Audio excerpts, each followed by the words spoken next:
Most people know Hebrews chapter 11 as the faith chapter. But there's something that follows, I think, that really is amazing.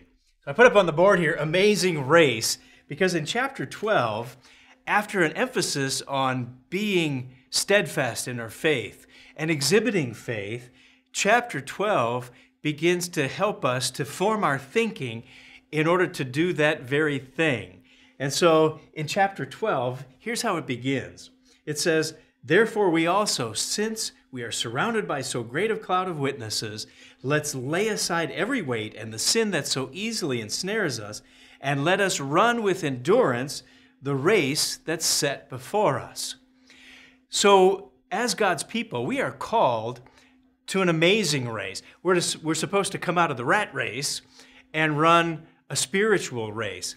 And so you might have heard of the TV program, The Amazing Race. Maybe this one could be the superlative, the most amazing race when you think about it in a spiritual sense. And in fact, as he points to this, he gives us some things to think about to help us to run the race properly and in a godly way. Notice something.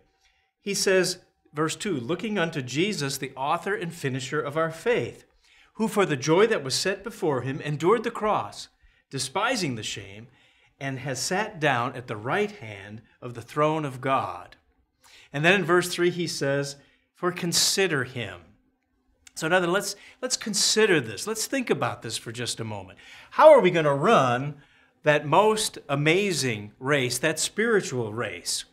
Well, the first thing he says that we need to consider, the first thing that we can think about here is that he says we are surrounded by so great a cloud of witnesses. And of course, that's pointing back to chapter 11, that we could call it, I suppose, the Hall of Fame of Faith, the Faith Hall of Fame, with all of these amazing people who ran this race well. So to put it a little bit differently, we could consider the winners.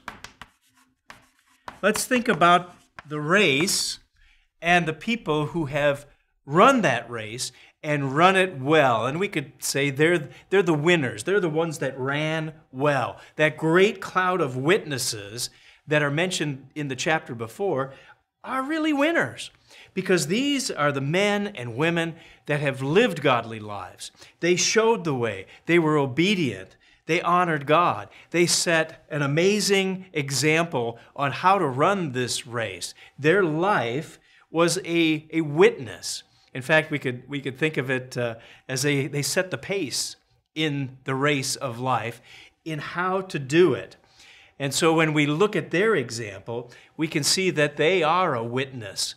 In fact, that's an interesting word when it talks about a great cloud of witnesses. In one sense, the Greek can mean like a spectator, like they're urging us on in a sense. But of course, it doesn't mean that they're looking down on us or anything like that. They're not alive. They're dead. They're waiting the resurrection. Ecclesiastes 9:5 tells us that very thing. But it does mean that they bear witness. They bear witness. And in other words, their life is a testimony. Their life shows the way of how valuable living a life of faith really is. And so by their lives, they set the example for us. So I think that's important as we consider this amazing race that God's called us to.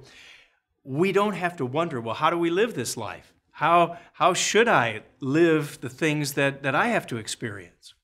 Well, when we look to this example and consider the winners in chapter 11, their example shows the way. Their life can be a pattern for us as we consider running the race that God's called us to. And so that's the first thing. As we run this most amazing spiritual race, we can begin by looking at those that have already gone before us and consider the winners. So let's start there, and we'll continue next time on BT Daily. We'll see you then.